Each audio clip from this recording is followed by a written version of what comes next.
एक लड़की की शादी उसकी मर्जी के खिलाफ एक सीधे सादे लड़के से की जाती है जिसके घर में एक माँ के अलावा और कोई नहीं है।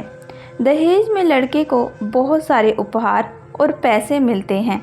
लड़की किसी और लड़के से बेहद प्यार करती थी और लड़का भी। लड़की शादी होके आ गई अपने ससुराल। सुहागरात के वक्त लड़का दूध लेके आता है तो दुल्हन सवाल पूछती है अपने पति से। एक पत्नी की मर्जी के बिना पति उसको हाथ लगाए तो उसे बलात्कार कहते हैं या हक। पति: आपको इतनी लंबी और गहरी जानने की ज़रूरत नहीं है, बस दूध लाया हूँ, पी लीजिएगा। हम सिर्फ आपको शुभ रात्रि कहने आए थे, कह के कमरे से निकल जाता है।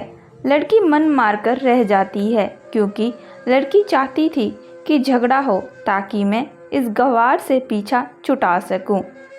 तो दुल्हन मगर घर का कोई काम नहीं करती, बस दिन भर ऑनलाइन रहती और ना जाने किस किस से बातें करती। मगर उधर लड़के की माँ बिना शिकायत के दिन भर चूल्हा चौका से लेकर घर का सारा काम करती, मगर हर पल अपने होठों पर मुस्कुराहट लेकर फिरती। लड़का एक कंपनी में छोटा सा मुलाजिम है और बेहद ही मेहनती और ईमानदार है। करीब महीने भर बीत गए मगर पति पत्नी अब तक साथ नहीं सोए। वैसे लड़का बहुत शांत स्वभाव वाला था, इसलिए वह ज़्यादा बातें नहीं करता था। बस खाने के वक्त अपनी पत्नी से पूछ लेता कि खाना कहाँ खाओगी, अपने कमरे में या हमारे साथ। और सोने से पहले डायरी लिखने की आदत थी जो हर बार रात को लिखता था। ऐसे ही लड़की के पास एक स्कूटी थी। वह हर बार रोज़ बाहर जाती थी, पति के ऑफिस जाने के बाद और पति के वापस लौटते ही आ जाती थी। छुट्टी का दिन था, लड़का भी घर पे ही था तो लड़की ने अच्छे भले खाने को भी गंदा कहकर माँ को अपशब्द बोलकर खाना फेंक देती है। मगर वह शांत रहने वाला उसका पति अपनी पत्नी पर हाथ उठा देता है, मगर माँ अपने बेटे को बहुत डांटती है। उधर लड़की को बहाना चाहिए था झगड़े का, जो उसे मिल गया। पैर पटकती हुई स्कूटी लेके निकल पड़ती है। लड़की जो रोज़ घर से बाहर जाती थी वह अपने प्यार से मिलने जाती थी। लड़की भले ही टूटकर चाहती थी लड़के को, मगर उसे पता था कि हर लड़की की एक हद होती है जिसे इज्जत कहते हैं, वह उसको बचाए रखती थी। इधर लड़की अपने प्यार के पास पहुंचकर कहती है अब तो एक पल भी उस घर में नहीं रहना। आज गवार ने मुझ पर हाथ उठा के अच्छा नहीं किया। लड़का: अरे तुमसे तो मैं कब से कहता हूँ कि भाग चलो मेरे साथ कहीं दूर, मगर तुम हो कि आजकल पे लगी रहती हो। लड़की: शादी के दिन मैं आई तो थी तुम्हारे पास, तुम ही ने तो लुटाया था मुझे। लड़का: खाली हाथ कहाँ तक भागोगे, तुम ही तो बोलो। मैंने तो कहा था कि कुछ पैसे और गहने साथ ले लो, तुम तो खाली हाथ आई थी। आखिर दूर एक नई जगह में ज़िंदगी नए सिरे से शुरू करने के लिए पैसे तो चाहिए ना। लड़की: तुम्हारे और मेरे प्यार के बारे में मेरे माँ बाप जानकर मेरे बैंक के पैसे, पासबुक, एटीएम, मेरे गहने तक रख लिए थे, तो मैं क्या लाती अपने साथ। हम दोनों मेहनत करके भी कमा तो सकते थे। लड़का: चालाक इंसान पहले सोचता है और फिर काम करता है। खाली हाथ भागते तो इश्क का भूत 2 दिन में उतर जाता, समझी। और जब भी तुम्हें छूना चाहता हूँ तुम बहुत नखरे करती हो, बस कहती हो शादी के बाद। लड़की: हाँ, शादी के बाद ही अच्छा होता है ये सब, और सब तुम्हारा ही तो है। मैं आज भी एक कुंवारी लड़की हूँ, शादी करके भी आज तक उस गवार के साथ सो न सकी क्योंकि तुम्हें ही अपना पति मान चुकी हूँ। बस तुम्हारे नाम की संदूर लगानी बाकी है, बस वह लगा दो। सब कुछ तुम अपनी मर्जी से करो। लड़का: ठीक है, मैं तैयार हूँ, मगर इस बार कुछ पैसे ज़रूर साथ लेके आना। मत सोचना हम दौलत से प्यार करते हैं, हम सिर्फ तुमसे प्यार करते हैं। बस कुछ छोटी मोटी बिजनेस के लिए पैसे चाहिए। लड़की: उस गवार के पास कहाँ होगा पैसा, मेरे माँ बाप से 3 लाख रुपया ऊपर से मारुति कार ली है, बस कुछ गहने हैं वह लेके आऊँगी आज। लड़का लड़की को होटल का पता देकर चला जाता है। लड़की घर आके फिर से लड़ाई करती है, मगर अफसोस वह अकेली चिल्लाती रहती है। उससे लड़ने वाला कोई नहीं था। रात के 8 बजे लड़के का मैसेज आता है व्हाट्सएप पे कि कब आ रही हो। लड़की जवाब देती है, सब्र करो, कोई सोया नहीं है, मैं 12 बजे से पहले पहुंच जाऊंगी, क्योंकि यहाँ तुम्हारे बिना मेरी सांसें घुटती है। लड़का, ओके, जल्दी आना, मैं होटल के बाहर खड़ा रहूँगा, बाय। लड़की अपने पति को बोल देती है कि मुझे खाना नहीं चाहिए, मैंने बाहर से ही खा लिया है, इसलिए मुझे कोई परेशान ना करे। इतना कह के दरवाज़ा बंद करके अंदर आती है कि पति बोलता है कि वह अलमारी से मेरी डायरी दे दो, फिर बंद करना दरवाज़ा, हम परेशान नहीं करेंगे। लड़की दरवाज़ा खोले बिना कहती है कि चाबियाँ दो अलमारी की। लड़का, तुम्हारे बिस्तर के पैरों तले है चाबी। मगर लड़की दरवाज़ा नहीं खोलती, बल्कि ज़ोर ज़ोर से गाना सुनने लगती है। बाहर पति कुछ देर दरवाज़ा पीटता है, फिर हार कर लौट जाता है। लड़की ने बड़े ज़ोर से गाना बजा रखा था। फिर वह अलमारी खोल के देखती है, जो उसने पहली बार खोला था, क्योंकि वह अपना सामान अलग अलमारी में रखती थी। अलमारी खोलते ही हैरान रह जाती है। अलमारी में उसके अपने पासबुक, एटीएम कार्ड थे, जो उसके घर वालों ने छीन के रखे थे। खोल के चेक किया तो उसमें वह पैसे भी ऐड थे, जो दहेज में लड़के को मिले थे, और बहुत सारे गहने भी, जो एक पेपर के साथ थे। लड़की बेहद हैरान और परेशान थी। फिर उसकी नज़र डायरी पर पड़ती है और वह जल्दी से वह डायरी निकाल कर पढ़ने लगती है। लिखा था, तुम्हारे पापा ने एक दिन मेरी माँ की जान बचाई थी अपना खून देकर।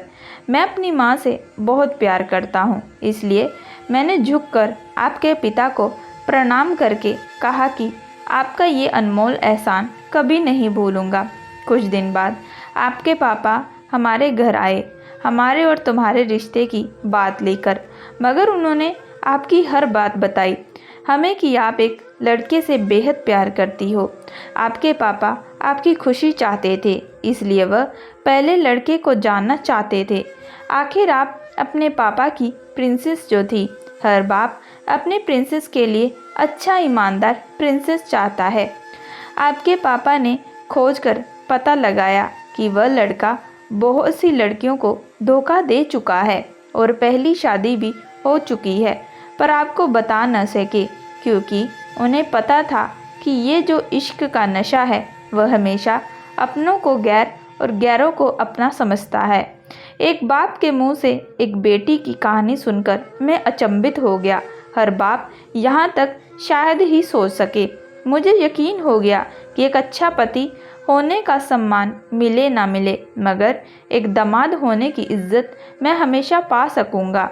मुझे दहेज में मिले सारे पैसे मैंने तुम्हारे अकाउंट में डाल दिए, और तुम्हारे घर में मिली गाड़ी आज भी तुम्हारे घर पे है, जो मैंने इसलिए भेजी ताकि जब तुम्हें मुझसे प्यार हो जाए तो साथ चलेंगे कहीं घूमने। दहेज इस नाम से नफ़रत है मुझे, क्योंकि मैंने इस दहेज में अपनी बहन और बाप को खोया है। मेरे बाप के अंतिम शब्द भी यही थे कि किसी की बेटी के बाप से कभी 1 रुपया ना लेना, मर्द हो तो कमा के खिलाना, तुम आज़ाद हो, कहीं भी जा सकती हो। डायरी के बीच पन्नों पर तलाक के पेपर हैं, जहां मैंने पहले से साइन कर दिया है। जब तुम्हें लगे कि अब इस गवार के साथ नहीं रहना, तो साइन करके कहीं भी अपनी सारी चीज़ें लेकर जा सकती हो। लड़की हैरान थी और परेशान थी। न चाहते हुए गवार के शब्दों ने दिल को छू लिया था, न चाहते हुए भी गवार के अनदेखे प्यार को महसूस करके पलकें नम हुई थी। आगे लिखा था, मैंने तुम्हें इसलिए मारा क्योंकि आपने माँ को गाली दी, और जो बेटा खुद के आगे माँ की बेइज्जती होते सहन कर जाए, फिर वह बेटा कैसा। कल आपके भी बच्चे होंगे, चाहे किसी के साथ भी हो, तब महसूस होगी माँ की महानता और प्यार। आपको दुल्हन बना के हमसफ़र बनाने लाया हूँ, ज़बरदस्ती करने नहीं। जब प्यार हो जाए तो भरपूर वसूल कर लूँगा आपसे। आपके हर गुस्ताखी का बदला हम शिद्दत से लेंगे। अगर आप मेरी हुई तो बेपनाह मोहब्बत करके, किसी और की हुई तो आपके हक़ में दुआएं मांग के। लड़की का फ़ोन बजने लगा। जो बॉयफ्रेंड मोड़ पे था। लड़की अब दुल्हन बन चुकी थी। पलकों से आंसू गिर रहे थे। सिसकते हुए मोबाइल से पहले सिम निकाल कर तोड़ा, फिर सारा सामान जैसा था वैसा रख के न जाने कब सो गई, पता नहीं चला। सुबह देर से जागी, तब तक गवार ऑफिस जा चुका था। पहले नहा धोकर साड़ी पहनी, लंबा सा संदूर डाला अपनी मांग में, फिर मंगलसूत्र, जबकि पहले एक टिक्की जैसे साइड पर सिंदूर लगाती थी ताकि कोई लड़का ध्यान न दे, मगर आज 10 किलोमीटर से भी दिखाई दे ऐसी लंबी सिंदूर लगाई थी दुल्हन ने। फिर किचन में जाके सासू माँ को ज़बरदस्ती कमरे में लेके तैयार हो के कहती है, अपने गंवार पति के लिए थोड़े नमकीन, थोड़े हलवे और चाय बना के अपनी स्कूटी में सासू माँ को ज़बरदस्ती बिठाकर, जबकि कुछ पता भी नहीं है उनको कि बहू आज मुझे कहाँ ले जा रही है, बस बैठ जाती है। फिर रास्ते में सासू माँ को पति के ऑफिस का पता पूछकर ऑफिस पहुँच जाती है। पति हैरान रह जाता है पत्नी को इस हालत में देखकर। पति, सब ठीक तो है ना माँ? मगर माँ बोलती इससे पहले पत्नी गले लगा कर कहती है कि अब सब ठीक है, I love you for ever. Office के लोग सब खड़े हो जाते हैं तो दुल्हन कहती है, मैं इनकी धर्म पत्नी हूँ, बनवास गई थी, सुबह लौट के आई हूँ। अब 1 महीने तक मेरे पति देव ऑफिस में दिखाई नहीं देंगे। ऑफिस के लोग पूछे, क्यों? दुल्हन, क्योंकि हम लंबी छुट्टी पे जा रहे हैं साथ साथ। पति, पागल है। दुल्हन, आपकी सादगी और भोलेपन ने बनाया है। सभी लोग तालियां बजाते हैं और दुल्हन फिर से लिपट जाती है अपने गंवार पति से, जहां से वह दोबारा कभी भी छूटना नहीं चाहती। बड़े कड़े फैसले होते हैं कभी कभी हमारे अपनों के, मगर हम समझ नहीं पाते। माँ बाप के फैसलों का सम्मान करें। दोस्तों, मैं आशा करती हूँ कि आप लोगों को ये कहानी पसंद आई होगी। अगर आप लोगों को ये कहानी पसंद आई है सो प्लीज़ हमारे चैनल को लाइक एंड सब्सक्राइब ज़रूर करिएगा एंड बेल आइकन का बटन ज़रूर दबाइएगा।